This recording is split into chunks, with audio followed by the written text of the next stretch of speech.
예, 여러분이 찬양 가운데 은혜가 넘칩니다. 항상 들을 게 많지만은 찬양을 많이 들으시면 정말 좋겠습니다. 저도 때때로 찬양 안 듣고 뉴스에 힘쓰면 막 마음에 분노가 막 일어나죠. 근데 여러분 찬양에 힘쓰면 마음이 즐거워지고 평안함이 옵니다. 힘들 때 다른 것을 찾지 마시고 주님을 찬양하는 그 소리에 귀를 기울이는 저와 여러분 됐으면 좋겠습니다. 네, 이 시간은요, 그는 누구, 나는 누구 라는 제목으로 함께 말씀을 나누려고 합니다. 사람은 성격과 기질에 따라서 사물에 관심이 많은 사람이 있고요, 또 사람에 관심이 많은 사람이 있습니다.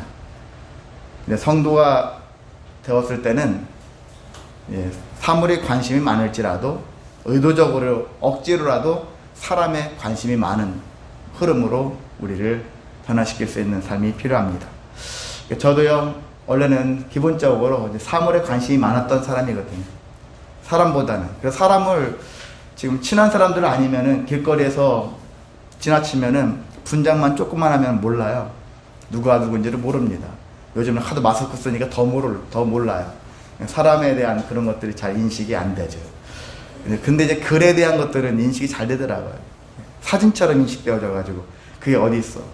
저도 성경 말씀을 보면은 그 말씀이 성경의 어느 면에 있다라는 게 이렇게 딱 저는 하거든요. 여러분 어떤 얘기 딱 하면은 그 말씀이 성경의 왼쪽 부분 상단에 있습니다. 가운데 있습니다. 이쪽에 있습니다.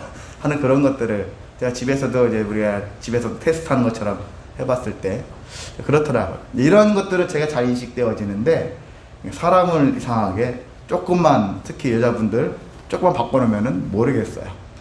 오죽하면 제가 이전에 현아한테 고지 있어서 학교를 갔는데 쉬는 시간에 진원이가 인사했는데도 몰라봤어요. 마스크 쓰고 누가 하는 인사하는데 어떤 학생이 인사하는가 보다. 근데 가다 보니까 느낌이 이상해서 너 진원이지? 제가 그렇게 하면서 갔거든요. 또 나가서 가는데 이제 해설이도 또 바깥에서 어떤 친구랑 걸어가는데 인사를 하는데 인사 안 했었으면 또 저 지나쳤을지도 모르겠어요. 그런 모습이에요. 그러니까 혹시 바깥에서 인사 아는 척 안 했다고 실망하지 마시고 제가 저 사람들을 잘 분별을 못하는 거예요. 그런데 여러분은 해요. 여러분의 이제 걸음걸이니 뭐니 이런 것들이 기억이 되어져서 멀리서도 봐도 딱 보면 압니다. 근데 아는 분들한테는 되게 다 그런 것들은 확실히 들어오는데 그렇지 않은 분들은 섞어놓으면 모르는 거죠. 반대로 운동장에서 막 애들이 운동회 같은 거 한다. 근데 오히려 제 아내는 제 딸을 잘 못 찾아요. 그래서 저는 딱 발견해요. 제 딸 특징, 걸어 다니는 모습 이런 것들. 그런 것들은 더 빨리 발견하더라고요. 얼굴로 발견한 것이 아니라 몸짓 이런 것들을 발견하는 거죠. 근데 그런 사람마다 다 차이가 있고 여러분들 알다시피 어떤 사람은 보고를 받을 때 여러분 장이어서 보고를 받는다면은 귀로 듣기를 원하는 사람이 있어요. 어떤 사람은 문서를 갖고 와야 돼요. 보고서를 갖고 와라. 보고서를 직접 자기 눈으로 보기를 원하는 사람이 있는데 저는 보기를 원하는 사람이에요. 이것도 보고서 이게 어떤 건가. 이걸 파악하는. 근데 제 아내 같은 경우는 이것보다는 말 좀 해봐. 귀로 좀 듣게. 이런 스타일이죠. 사람마다 이렇게 다 달라요. 다른데 제가 신앙생활, 믿음생활 하긴 했지만 이제 목회자가 되다 보니까 제가 처음에 걱정했던 것이 이제 큰일 났구나. 사물을 중심으로 살아왔던 사람인데 사람을 상대로 해서 이제 일을 본격적으로 해야 되는데 일을 어찌할꼬 왜 나 같은 사람을 하나님 택하셔서 일거리를 주시나 이런 생각도 솔직히 했었어요. 염려를 했었습니다. 그래서 계속 꾸준히 사람 연구를 많이 더 하면서 그래서 사람에 대한 관계성 그런 것들을 많이 해왔거든요. 제 아내가 증인이니까 결혼 초기만 해도 만약에 지방에라고 있다고 했잖아요. 물론 전도사 지방에 못 가죠. 근데 그런 목사님들 사이에 있으면은 제가 아무 소리도 못하고 또 회장단 이런 모임에서 빠져있고 변두리에 사이드에 있는 그런 스타일이에요. 그런데 이러면 안 되겠구나. 점점 안으로 들어가야 되겠구나. 그렇게 해서 지금은 만약 지방에 가 있으면 지방에 모임을 가지면 저는 다른 사람들은 꺼려 하거든요. 나이 드신 분들. 그래도 뭐 좀 뭐 회장단이라든지 이런 분들 꺼려서 자꾸 한쪽으로 치우치는 자리에 앉으려고 하는데 저는 오히려 막 파고 들어가서 그분들 옆에 앉는 거예요. 그분들 잘 보려고 하는 건 아니라 제 자신을 위해서 내가 낯가리지 않고 적극적으로 그들과 함께 그 속에서 해내려고.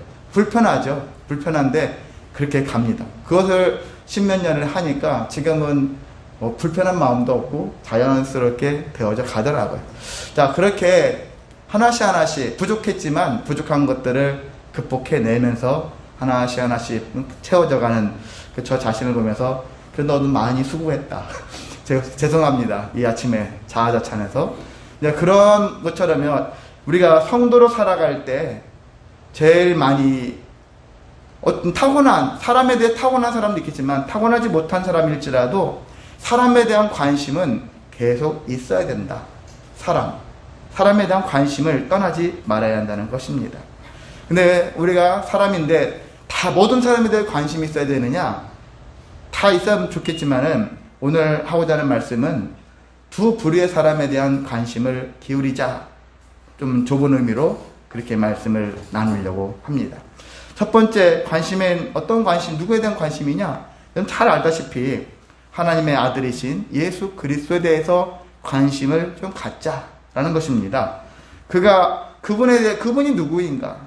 그는 누구? 할 때 예수님을 얘기하는 거예요. 그는 누구? 예수님은 누구? 라는 것에 대해서 우리는 예수님을 많이 안다, 잘한다 라고 생각하겠지만은 잘 모르는 경우가 솔직히 더 많습니다. 그래서 실제 보면은 그렇지 못하고, 왜냐하면 그분이 누구라면은 그분이 무엇을 하실 것인가를 우리가 예측할 수 있잖아요. 그런데 예측을 못하고 이상하네? 내가 생각한 건 다르네? 이렇게 생각할 때가 많거든요. 내가 보는 예수 입장에서 아마 저럴 거야 했는데 예수가 다른 일을 해. 그러면은 내가 이상한 게 아니라 예수가 이상한 거죠. 그런 식으로 우리가 신앙생활할 때가 있다는 것입니다. 또 한 가지는, 두 번째는요, 예수님의 제자에 대해서, 그리스도의 제자에 대해서 관심이 있어야 한다는 것입니다. 그럼 제자가 됐다면 제자는 어떻게 해야 제자가 될 것이고 제자는 어떤 일을 해야 되는 것인가, 이것에 대한 관심이 있어야 되겠죠. 그래서 우리가 먼저 그리스도라는 정체성에 대해서, 제자면 제자라는 정체성에 대해서 알아야 되겠죠. 부모가 됐으면 부모가 뭔지, 엄마 역할이 뭔지, 아빠 역할이 뭔지, 자녀 역할이 뭔지, 학생이면 학생, 또 직장이면 직장인, 각자 자기가 처한 입장에서의 그 역할에 대한 정체성을 우리가 알아야 되거든요. 그게 뭔지 알아야지. 그래서 그걸 통해서 내가 해야 할 일이 무엇인지. 오늘날 사회를 보면은요, 집단 이기주의 아니면 개인 이기주의가 너무 팽배하니까 자기가 하는 일은 부수적인 거예요. 그것에 대한 의미를 찾지 않고요, 모든 것은 다 권력과 모든 것은 다 돈으로 귀결되어져요. 왜 내가 의사가 되려고 하느냐? 돈 벌려고. 내가 왜 국회의원이 되느냐? 나라를 위해서 힘쓴다는 게 아니라 내 권력을 위해서. 이런 식으로 자기의 모습을 다 가는 거예요. 왜 목회를 합니까? 목회도요, 하나님의 뜻대로 하는 것이 아니라 결국 목회를 통해서 자기가 뭔가를 누리고 싶어하는 마음들이 담겨 있다라는 거예요. 그게 왜 그렇습니까? 그 정체성을 늘 기억하지 않으니까. 정체성을 모르고 했거나 정체성을 알았긴 알았지만 잃어버렸던지 그런 모습이 있었기 때문에 하는 거예요. 학생은 학생의 본분이라는 말을 하잖아요. 학생의 본분은 배우는 거죠. 열심히 배우는 거예요. 청소년 때는 열심히 배우는 거예요. 뭔가라도 배우는 것. 아직 열매 맺는 것을 기대하면 안 되는 거예요. 청소년 때는 배우는 데 힘쓰는 거죠. 아직 과정 중에 있을 때는 배우는 거예요. 목회자 중에 수련 기간이 있잖아요.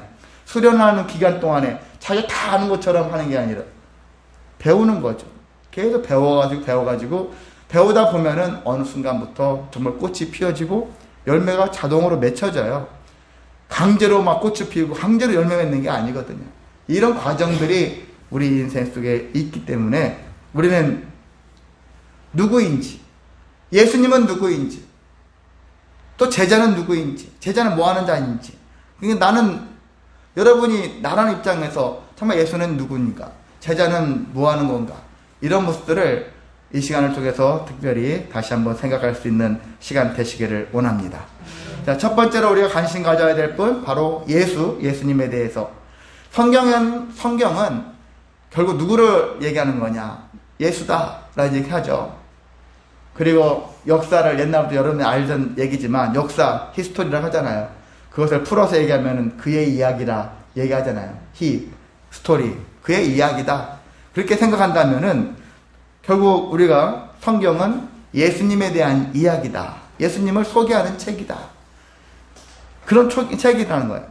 우리는 일반적인 예수에 대해서는 알고 있으나 예수에 대한 깊은 것을 몰라요. 친구도 그냥 일반적으로 보여지는 대로 있는 친구도 있지만 엄청 깊은 친구가 있잖아요. 근데 예수님은 여러분에게 너는 나의 친구다 라고 말씀하셨는데, 예수님이 말씀하셨을 때 이 친구는 깊은 관계잖아요. 근데 여러분은 예수님을 어느 정도의 깊은 관계로 친구를 맺고 있습니까?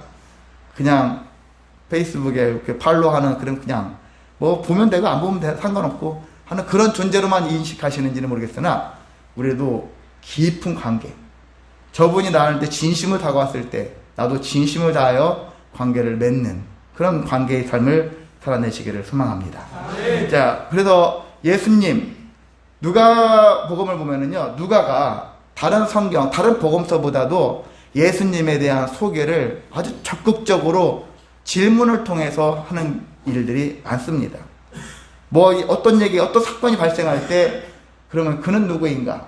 대표적으로 한 장만 뒤로 딱 넘기면 8장에 보면은 8장 22절에서 25절 보면 25절에 있는 말씀, 갈릴리 호수에서 배를 탔는데 막 거기서 광풍이 불어가지고 제자들이 죽겠습니다 했는데 예수님이 바다를 잔잔하게 하셨잖아요.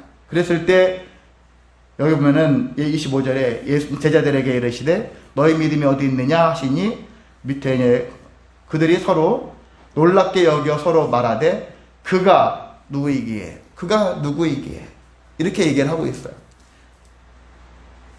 그러니까 사람들한테 효과를 주는 거죠. 그가 누구이기에, 의문을 가져라 이거죠. 질문에 대한 마음을 가지고 질문에 대한 답을 찾아라 이거죠. 그렇게 얘기했었을 때 제자들은 아직 그렇게 믿음이 충만한 상태가 아니에요. 예수님처럼 충만하지 못해. 예수님에 대해서 많이 알지 못해. 표면적인 예수님에 대한 것들을 더 많이 알고 있는 상태. 그러니까 그가 누구이기에, 우리가 알았던 예수가 아닌데, 우리가 생각했던 예수가 아닌데, 이런 놀라움이 있는 거죠. 이런 면도 있네? 이런 거죠. 새로운 것들을 알았어. 이런 거죠. 그렇지만은 이들이 예수가 누구다 라는 것을 고백은 못했어요. 누가 고백했을까요? 바로 밑에 보면은 바다 건너서 거라사라는 지역으로 예수님이 가셨는데, 거기에 보면은 귀신 들린 자가 있었어요. 귀신 들린 자가 예수를 보고서 뭐라고 말을 했습니까? 28절에 큰 소리를 불러 이르되 지극히 높으신 하나님의 아들 예수여 라고 얘기했어요. 예수님을 지극히 높으신 하나님의 아들 예수여 라고. 누가요? 귀신 들린 자가. 제자도 못했는데, 제자들도 옆에 제자라고 붙어있는데 제자들은 겁먹고 예수님의 새로운 면들을 발견했다는 것에 대해서 어떤 마음이었을지 모르겠으나 그들은 예수를 고백하지 못했어요. 예수를 온전히 신뢰하지 못했어요. 그런데 이 귀신 들린 자는 물론 귀신이 알게 했겠죠. 근데 이 귀신 들린 자는 예수를 딱 보고서 예수님을 하나님이 지극히 높으신 하나님의 아들이다 라고 얘기를 하는 거예요. 놀랍지 않습니까? 누가는 이런 식으로 표현하면서 우리에게 예수에 대해서 계속 소개를 하고 있습니다. 그뿐만이 아닙니다. 8장에 보면은 또 나오는 얘기는 침례 요한이 얘기 나오는데요. 침례 요한이 어떻게 했냐면은 예수님에 대한 소문 있잖아요. 예수님에 대한 소문들을 침례 요한을 하기 전에 제가 저기 할게요. 헤롯에 대해 하겠습니다. 헤롯이 침례 요한을 죽였어요. 침례 요한을 죽였는데 죽고 난 다음에 예수가 막 부각이 돼서 떴잖아요. 일종의 스타가 됐는데 예수에 대한 소문들이 막 들렸어요. 둘째가 그 사람이 누구일까? 이것에 대해서 헤롯이 엄청 궁금했어요. 야, 지금 뭐 떠돌아다니는 그 소문난 그 사람은 누구냐? 했는데 사람들이 누구는 엘리야라고 하고요. 누구는 어떤 선지자가 죽었던 선지자가 다시 마치 환생한 것처럼 그런 자가 왔답니다. 이렇게 얘기한 거예요. 그래서 헤롯이 뭐라고 했냐면은 나는 그 사람이 누군가 궁금하다. 그런 얘기를 한 것이죠. 9장 거기 7절에서 9절에 있는 말씀이죠. 9장 7절과 7절에 9절에 있는데 9절에 있는 말씀을 읽어드릴게요. 헤롯이 이르되 요한은 내가 목을 베었거늘 이제 이런 일이 들리니 이 사람이 누구인가 하잖아요. 또 그는 누구인가? 이 사람은 누구인가? 헤롯을 통해서 믿지 않는 자를 통해서 또 예수님의 반대파인 귀신을 통해서 그가 누구인가? 그가 누가인가에 대한 답을 찾아내라. 이런 얘기를 하고 있는 것을 이 말씀에서 우리는 또 발견할 수가 있습니다. 그가 누구인가? 이렇게 누가는 얘기하고 있고요. 오늘 말씀을 보면은 예수님이 직접 사람들한테 먼저 제자들한테 물어보죠. 두 가지 얘기하지 않습니까? 사람들은 나를 누구라고 하느냐? 그리고 너희는 나를 누구라고 하느냐? 그렇게 두 가지 같은 질문이겠으나 대상이 다르지만 질문을 하잖아요. 그래서 여러분에게 저도 질문합니다. 예수님은 누구십니까? 예수님은 누구십니까? 여러분 누구라고 고백하며 살고 있습니까? 구원자. 예, 구원자. 답 안 하셔도 돼요. 마음으로 답하셨죠? 하신 걸로 알고 있습니다. 그래서 저는요, 여기 마태 같은 경우는 성경에 기록났죠. 주는 그리스도시요 살아계신 하나님의 아들이십니다라고 베드로가 그렇게 고백을 했다라는 얘기를 하고 있습니다. 이제 그렇게 일종의 정답과 같은 얘기를 했는데 저는 저한테 예수님은 누구라고 고백하시겠습니다 할 때는 저는 지난주에 침례 줄 때 제가 어떻게 했죠? 예수님을 나의 구주, 나의 하나님, 나의 주인으로 믿는 누구누구에게 침례를 주노라 라고 했지 않습니까? 그래서 그거 세 가지, 저는 세 가지를 마음속에 품고 있거든요. 나의 구주, 나를 구원하신, 울시마스에 말씀하신 구원자, 나의 구원자십니다. 나를 구원하신 분입니다. 그리고 나의 하나님이십니다. 그냥 사람의 아들, 우리가 똑같은, 나나 똑같아, 사람이야. 조금 더 특별할 뿐이지. 이게 아니라 차원이 다른 하나님의 아들이십니다. 라는 얘기, 실제 하나님이십니다. 하나님이 사람이 돼서 오신 거니까. 그냥 하나님이시라는 얘기죠. 그리고 나의 주인이시다. 그 얘기를 고백할 때는 나는 그분의 말씀에 순종할 수밖에 없는 종이다. 라는 것이거든요. 구원자라는 말 안에는 하나님의 자녀입니다. 라는 말이 포함되어 있는 것이고, 또 그러니까 예수님은 나의 친구자, 신랑이시자, 나의 구원자이시자, 여러 가지 많아요. 그런 것들이 있는데, 여러분 나름대로의 확고한 단 한마디를 할지라도 그것을 마음에 새기시기를 소망합니다. 예수님은 이런 분이다.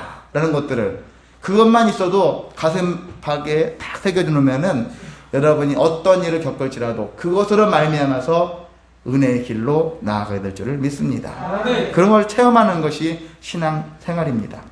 자, 많은 사람들은 한결같이 얘기할 때 그리스도시다라는 얘기를 빼놓지 않아요. 예수님은 그리스도시다.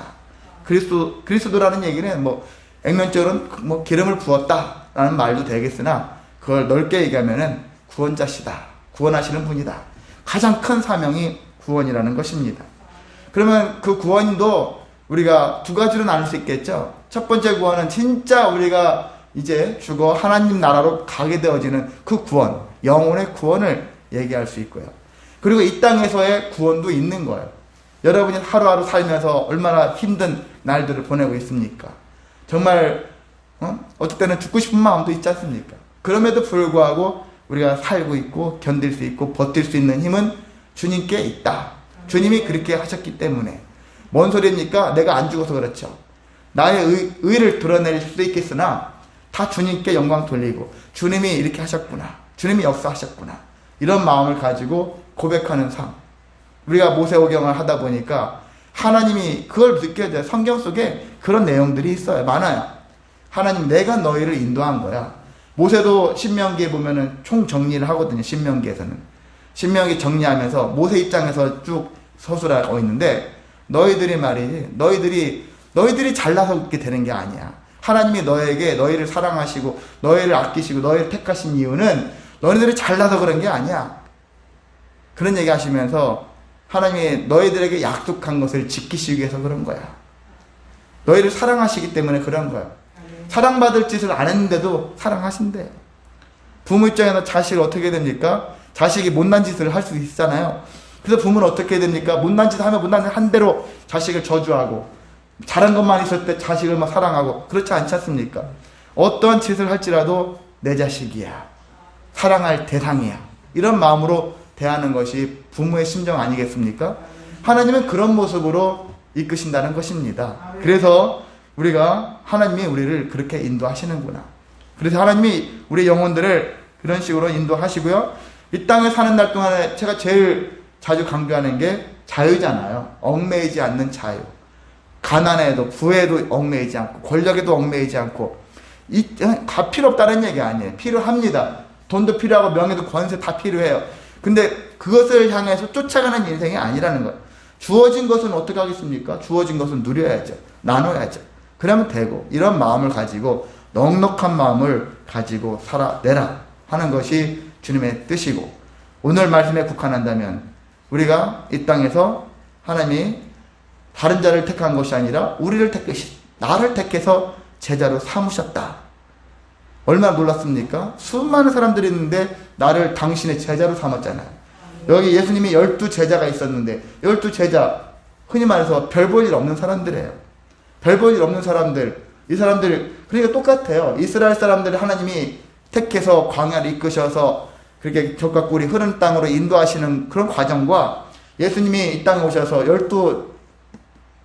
12제자들을 택하셔서 하는 과정, 이들이 세상적으로 유명한 사람들이, 권력 있고 명예 있고 돈만, 이런 사람들이 아니란 말이죠. 남들은 별로 관심 없는 사람들이, 이런 사람들을 택하셔서 제자로 삼으시고 하나님의 은혜 역사를 써가지 않습니까? 그러니까 오늘날 저와 여러분도 그렇게 사용하신다는 것입니다.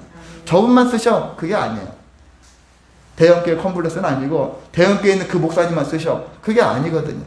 우리 모두를 다 하나님은 쓰신다. 아멘. 우리가 잘나서가 아니라 하나님의 은혜로.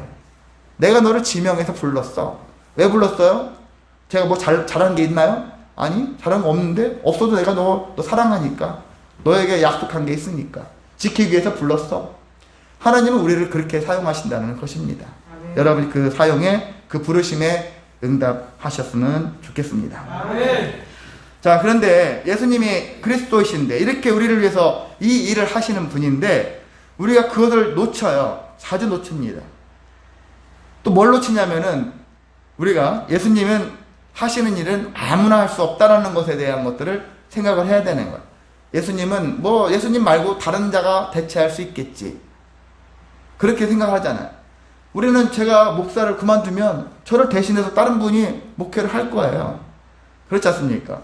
여러분도 직장에서 여러분이 그만두면 직장이 망할 것 같지만 안 그래요. 다른 분이 대체를 합니다. 여러분이 학교 안 가면은요, 다른 친구가 와서 학교에서 대체 공부를 합니다.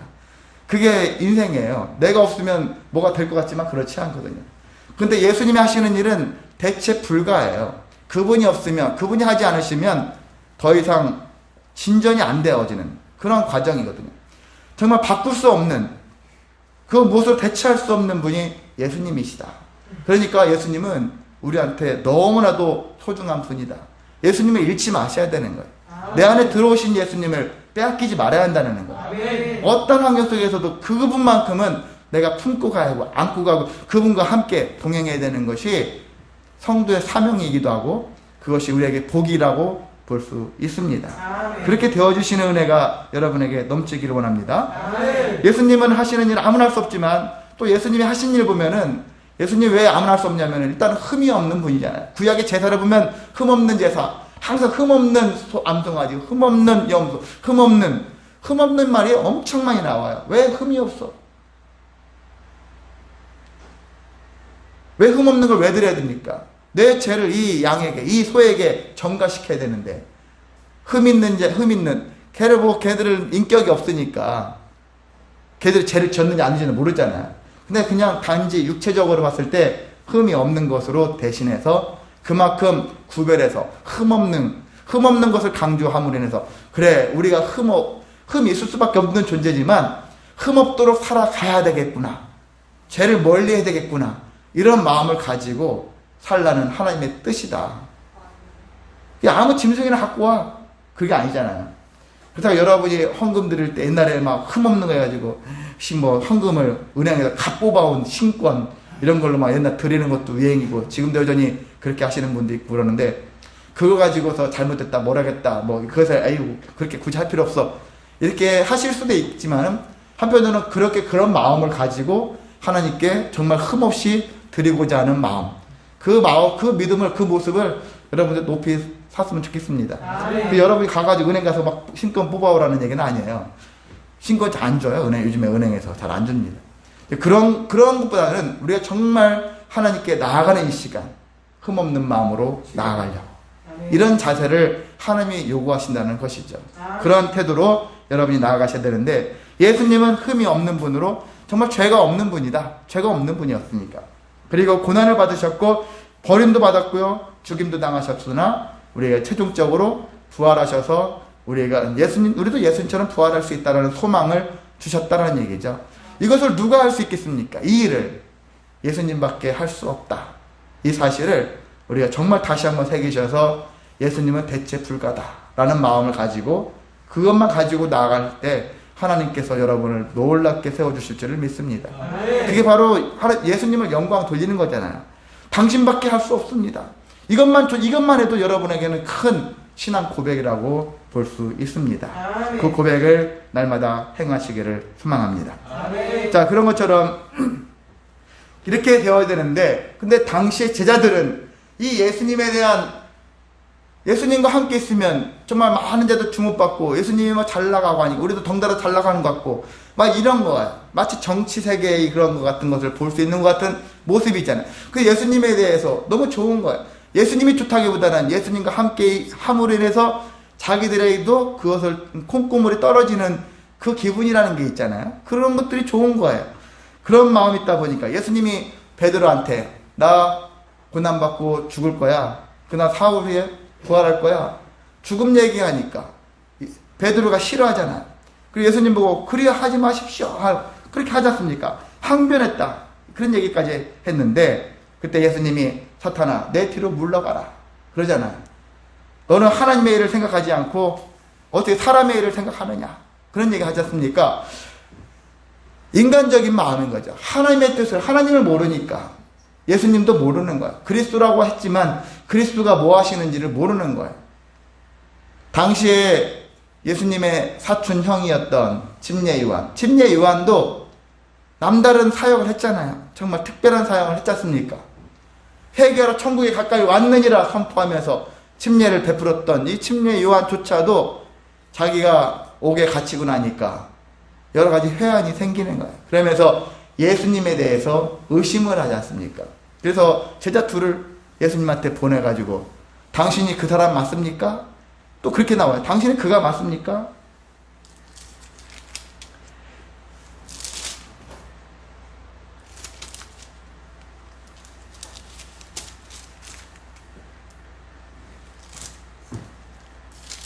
어, 7장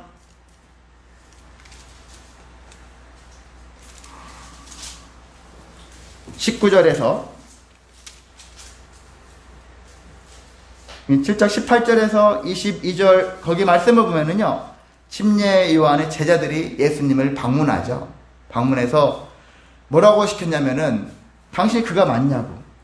20절 볼까요? 20절 우리를 보내어 당신께 여쭤보라고 하기를 오실 그이가 당신이 오니까 우리가 다른 일을 기다리오리까 하더이다 하니 침례 요한이 감옥에 갇혀있는 침례 요한이 자기 보니까 내가 내가 생각하는 예수가 맞나?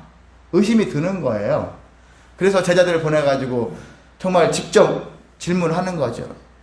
예수시여, 당신이 그 사람 맞습니까? 그 사람이 그리스도 맞습니까? 라고 묻는 거죠. 그리스도가 아니고 그냥 한 선지자 중에 하나 란다면은 우리가 다른 일을 기다려야 되겠습니까? 그런 얘기를 하는 거죠.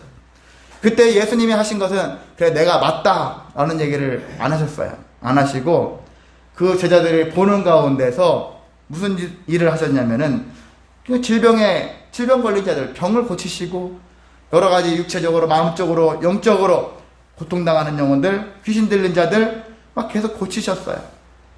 다 고치시고 제자들한테 한 말은 너희가 본 것을 가서 침례 요한에게 그대로 전하라. 보고 들은 것을 그대로 전하라. 그런 의미로 얘기를 한 거예요. 결국 뭡니까? 그리스도라는 게 뭘까? 헤롯이라는 왕을 물리치고 자기가 왕 되는 것으로 생각해서 새 나라를 세울 거라고 기대하는 그런 마음들이 침례 요한독에 있었는데 진정한 그리스도가 하실 수 있는 사역이 무엇일까에 대한 부분들을 놓친 거예요.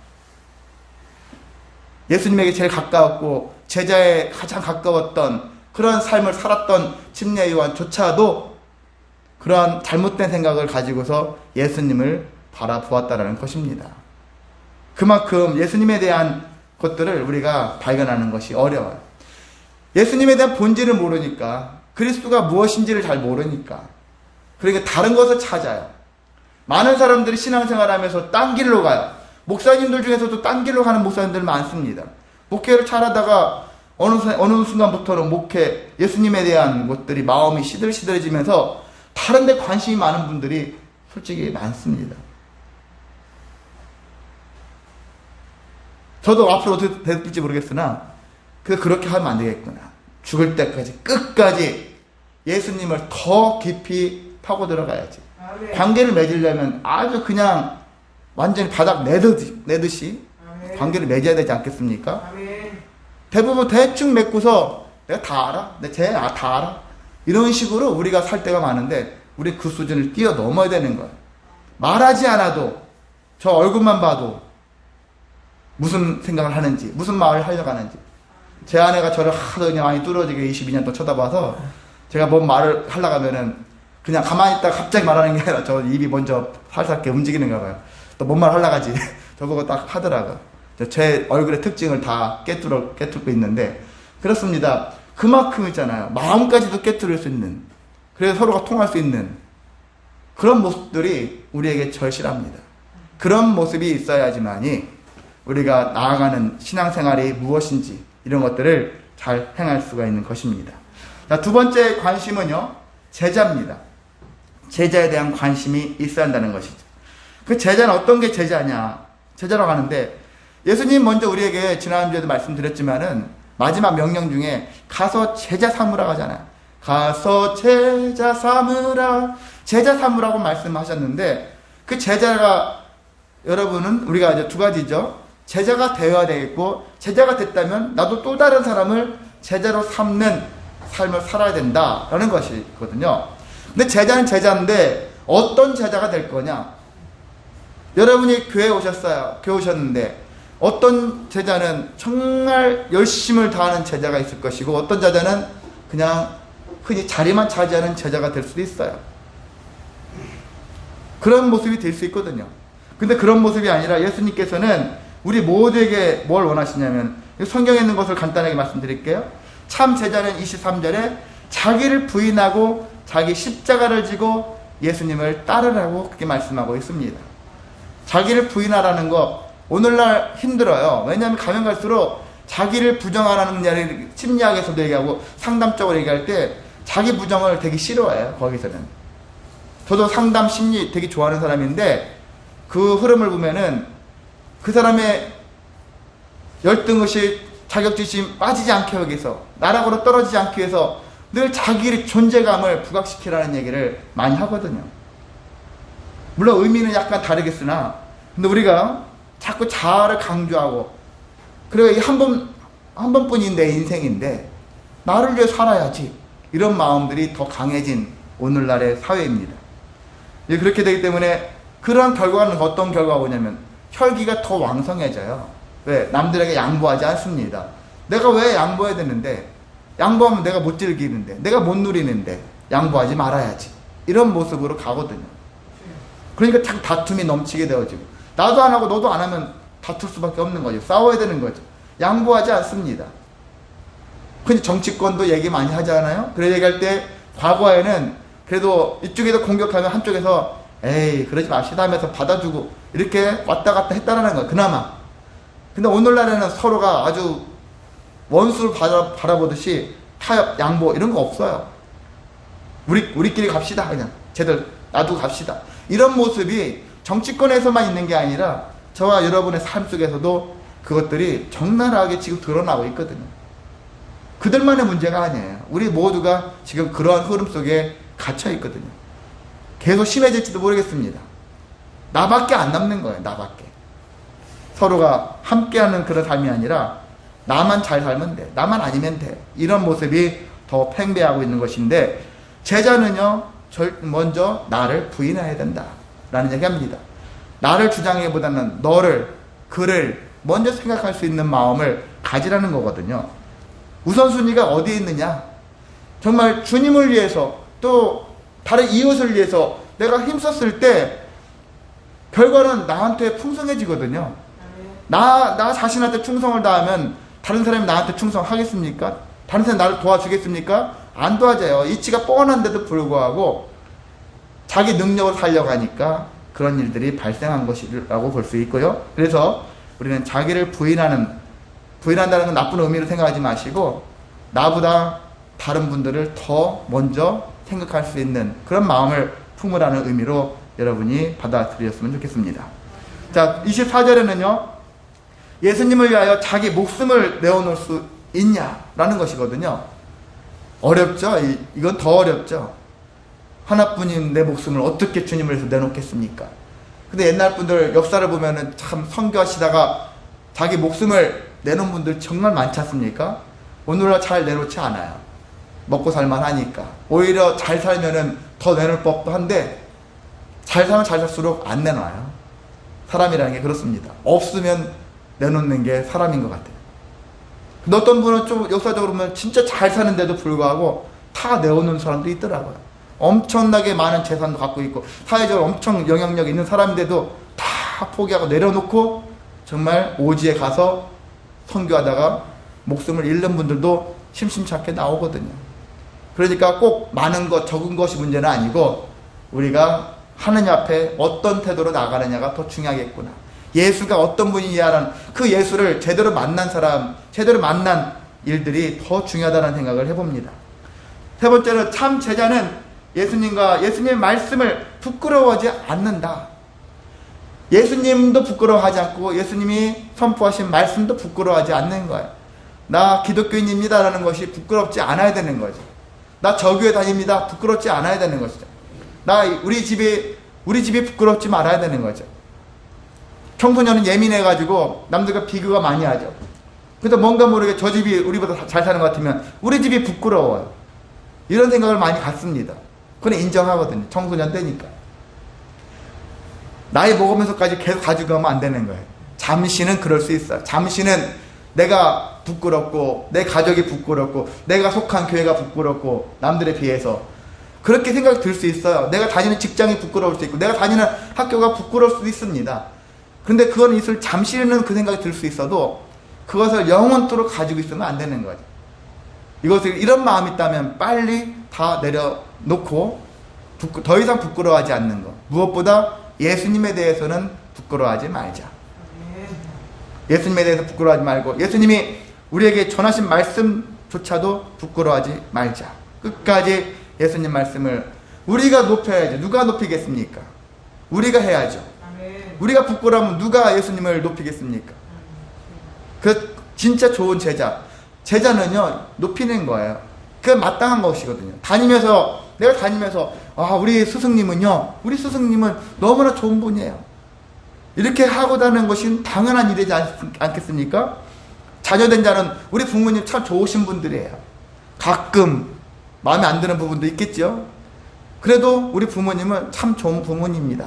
이렇게 고백해야 돼요. 우리 선생님은 참 좋은 분이에요. 우리 직장 상사도 참 좋은 분입니다. 이렇게 생각할 수 있는 마음들을 여러분이 넉넉한 마음을 가지시기를 소망합니다. 안 들어도 자꾸 가지려면 좋아지리라고 믿습니다. 자, 마지막으로는요 27절에 있는 말씀을 본다면은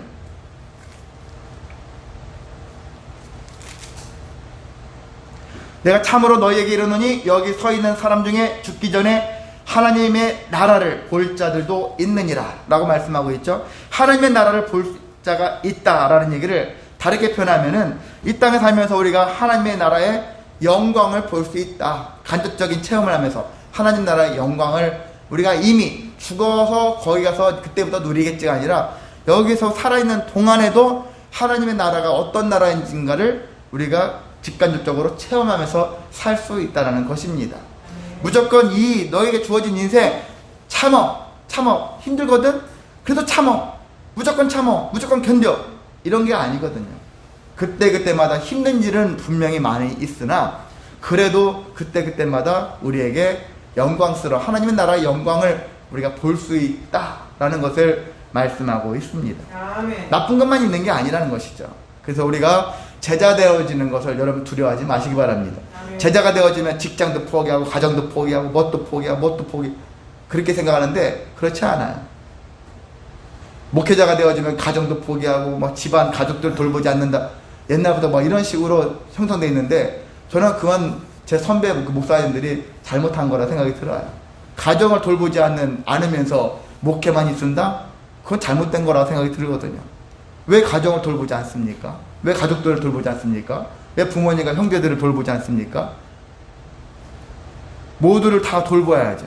왜 이들은 예외가 되죠? 그렇지 않지 않습니까? 모두를 다 돌볼 줄 알아야죠.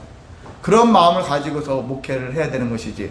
나는 가족들은 하나님께 맡기고 그러면 성도들도 하나님께 맡겨버리면 되잖아요. 모두를 목회합니까? 저는 그 생각이 들었을 때 모두를 다 나를 제외한 모두를 다 하나님께 맡겨진 양이라고 믿고 그들을 위해서 기도하고 그들을 위해서 섬김을 다하는 것들이 필요하지 않겠습니까? 아멘. 제자가 바로 그런 제자가 되어야 한다는 얘기죠. 나는 이제부터 주님이 제자니까 너희들하고는 놀지 않을 거야. 이런 자세가 아니라 모두에게 그런 은혜를 함께 나눌 수 있는 삶의 태도가 우리에게 필요합니다. 네, 이제 말씀을 정리합니다. 자, 그렇다면 우리는 지금 그 제자됨에 합당한 인생을 살고 있습니까? 대답은 안 하셔도 돼요. 어떤 대답을 하실지 예측이 되니까요. 그래서 우리는 그 제자됨에 합당한 삶을 살려면은 제가 두 가지만 말씀드리겠습니다. 첫 번째는 우리가 지난주 침례식 받기 전에 했었고 신앙 간증이라는 걸 했잖아요. 예수님이 나의 구원자시다.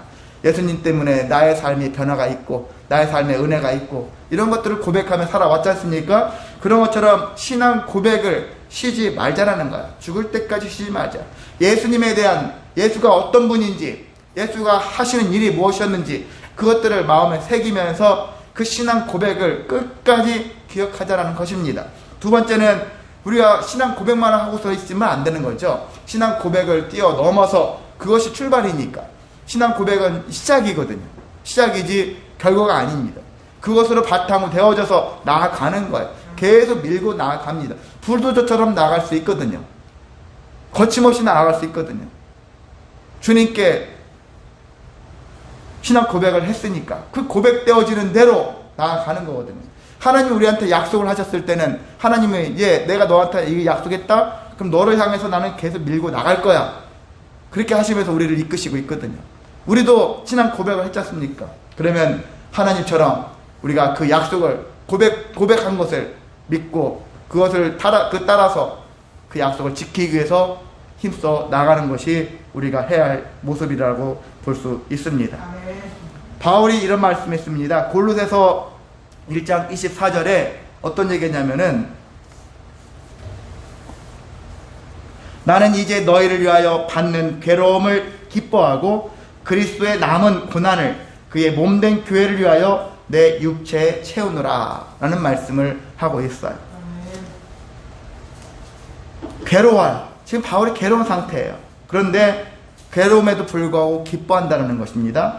그리고 자기 남은 인생을 내 고난을 내가 받는 고난 나에게 남겨진 고난 앞으로 어떤 고난이 올지 모르는데 하여튼 남겨진 그 고난을 그의 몸된 교회를 위하여 내 육체에 채우노라.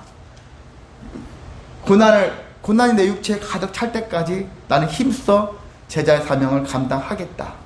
여러분은 고난이 지금 육체로 본다면 어느 정도 차 있습니까? 허리까지입니까? 목까지입니까? 머리까지 가득 차 있습니까? 물론 고난을 여러분이 많이 당하신 건 아는데, 우리가 이런 고난, 특히 주님을 위하여 받는 고난, 이 고난의 양을 우리가 힘들고 괴롭겠으나 그것들을 너무 멀리하지 마시고, 그것들을 다 채워지면은 하나님께서 여러분에게 더 풍성한 은혜로 나아갈 수 있는 길을 열어주실 줄을 믿습니다. 비록 괴롭고 힘든 일 많겠지만, 우리가 그는 누구? 예수님은 누구일까? 나는 누구? 나는 그래, 예수님의 참된 제자가 되어야지. 그래서 정말 꽃이 피어지고 열매를 맺히는 것, 여러분이 인내하며 그 사명을 감당하다 보면 충분한 은혜의 삶이 여러분 삶에 펼쳐지게 될 줄을 간절히 소망하고 축복합니다. 이 시간 다 같이 찬송하겠습니다.